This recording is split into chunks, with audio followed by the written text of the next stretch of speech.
The Arizona Cardinals are now 1-5 on the season. What went wrong against the Los Angeles Rams in Week 6? We're also going to dive into, do we think the Arizona Cardinals need to make a change at the quarterback position? We're going to dive into all that today, ladies and gentlemen, the aftermath of Week 6. Let's get into it.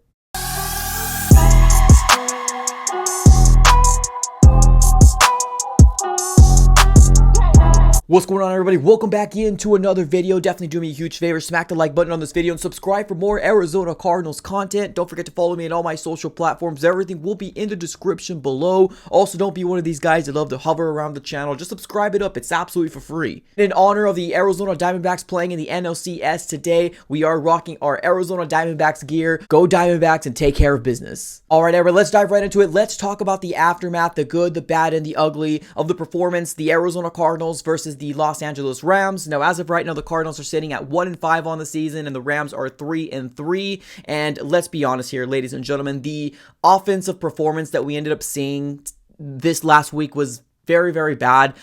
There was nothing that went right for the Arizona Cardinals. Now, this was a test to find out what this offense can look like without a James Conner. And I do think that although we did have some running backs that stepped in this role and gave their all and gave their heart and soul, we are missing that workhorse in James Conner, and it's very unfortunate to see this declining of a offense, from one week to the next. So we'll see, right? We'll see what happens. Hopefully JG and Drew Petzing can come up with a new game plan featuring these new running backs that we're kind of throwing into the fire, and hopefully they could, come up with the win somewhere down the line. But the defense, for me, in my opinion, the defense, I think they held their own in the first half. They actually held this Rams team to 6 points. And at one point, the Arizona Cardinals were leading, right? We were leading going into the half. Now, that's definitely something very familiar that we kind of felt time in and time again. Every week it kind of feels like that, where the Arizona Cardinals might have a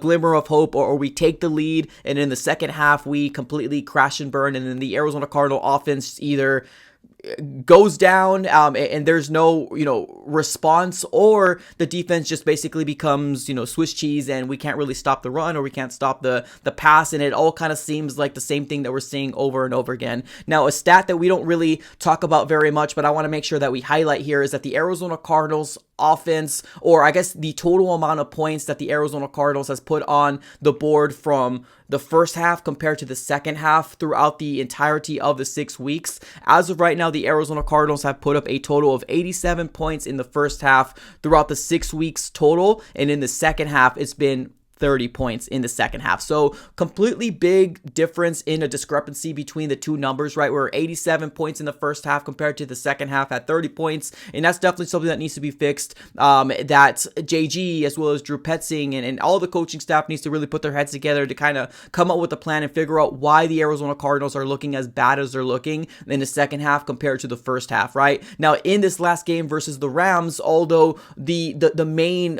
thought was to stop Puka Nacua, which the Cardinals did a pretty decent job at, we did the polar opposite and then allow their other weapon to kind of burn us, right? And that's Cooper Kupp. He ended up leaving this game with 7 receptions, 148 yards to 1 touchdown. And not only that, I felt like the moment that the second half came around, the Rams figured out, or they remembered that they had a really good running back in Kyren Williams. And then the moment that happened, it just kind of got away from the Arizona Cardinals. Now, he ended up leaving the game with 20 carries, 158 yards to 1 touchdown. Now, Matthew Stafford didn't have the best game out there, but he really didn't have to, right? Kyren Williams was a staple point in a guy that was able to bleed out, and control this clock in the second half against the Arizona Cardinals. So I think that was one of the biggest game factors here for the Arizona Cardinals leaving this game in week 6, because although we do have some players with some potential, right, we're all kind of giving the flowers where flowers is due. And one thing that we have said about this JG-led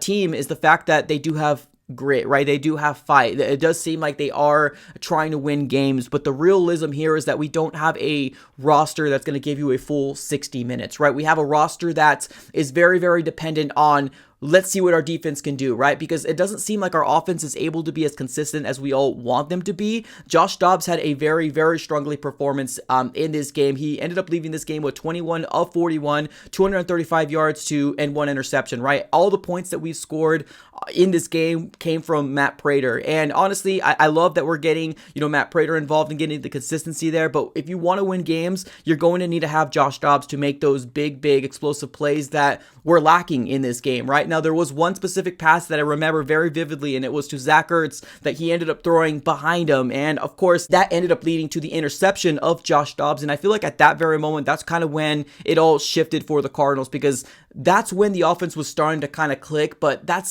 I guess that's been the trend for the Cardinals for, this whole year, is that once something like that happens, it end up kind of unraveling and kind of the rest is history from there, right? Now, we did see a running back by committee, just like JG said we were going to. Now, I guess the surprise to me is that Keontae Ingram was the guy that was leading this, running back core with 10 carries, 40 yards. Now, instead of using Amari DeMarcado, we ended up using Damian Williams more than Amari DeMarcado, and it was a big difference, right? Damian Williams ended up leaving this game with 8 carries, 36 yards to Amari DeMarcado with 2 carries and 11 yards. Now, this is kind of something that we've been seeing for this entirety of the year, right? Whenever somebody gets, I don't want to say hot, but whenever somebody shows a flash or two the week prior, the next week, they're kind of nowhere to be seen, right? We've seen that with Michael Wilson. We've seen that with Rondale Moore in the backfield, and now we're seeing that with Amari DeMarcado, where he ended up showing up, or at least got a touchdown versus the Bengals game, and in this game, it was kind of nowhere to be seen. So we're kind of seeing a trend here for the Arizona Cardinals.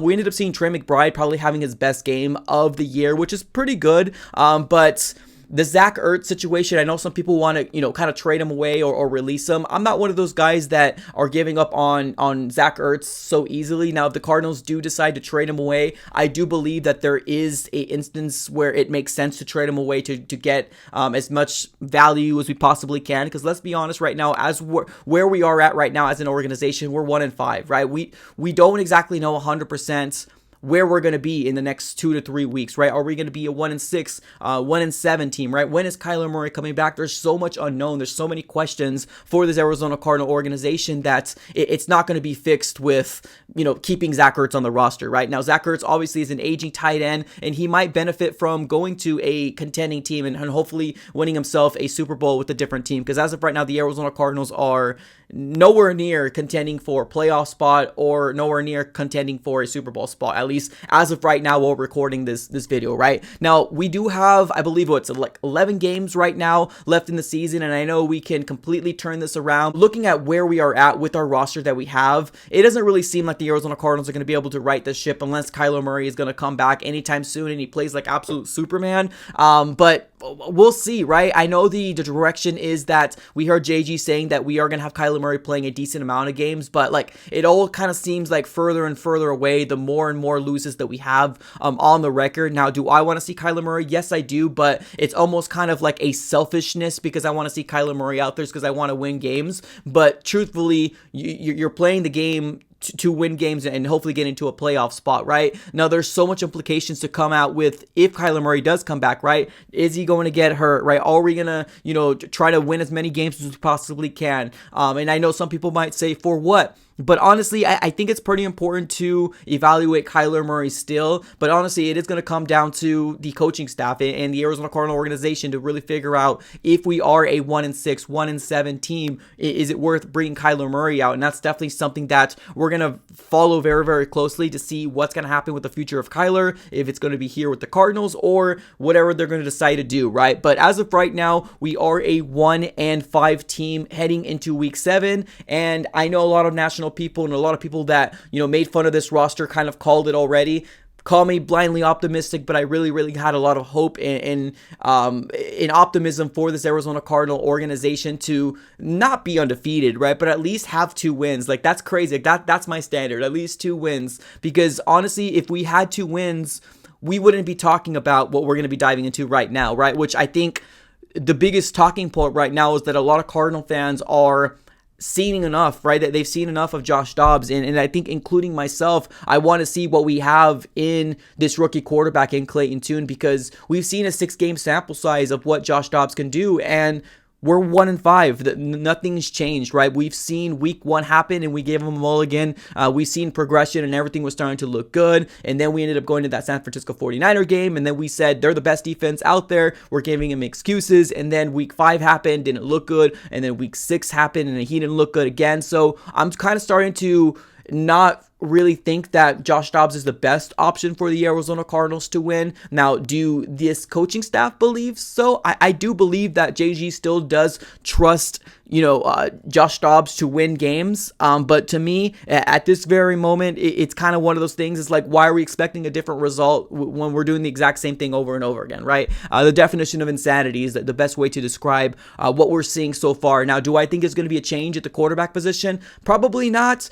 Do I want to see it? Yeah, I do. I want to see what this rookie quarterback can do here for the Arizona Cardinals. Maybe he can make those 1 or 2, 3 plays a game that Josh Dobbs hasn't been able to connect with Marquise Hollywood Brown, has not been able to connect with Zach Ertz, right? We're seeing those big chunk plays that has been a deciding factor on are the Cardinals winning a game or not, is all coming down to 3 to 4 to 5 plays in a game. And so far, Josh Dobbs isn't making those big impactful plays. And let's see what we can do in this rookie quarterback is the way that I like to look at it. But like I said a little earlier, are we going to see it? Probably not. Do I want to see it? Absolutely. I think it's time to pull the trigger and see what we can do with this rookie quarterback here, in my opinion. So, ladies and gentlemen, there's really nothing much else to say other than we are 1-5. We are what our record says we are. I'm hoping that we're going to start seeing some progress here very soon. Yes, we got 11 games left in the season. And as of right now, it does feel like an absolute marathon for the Arizona Cardinals. But we got to ride out the season. We got to figure out what this Arizona Cardinal organization can do moving forward. And let's see what happens.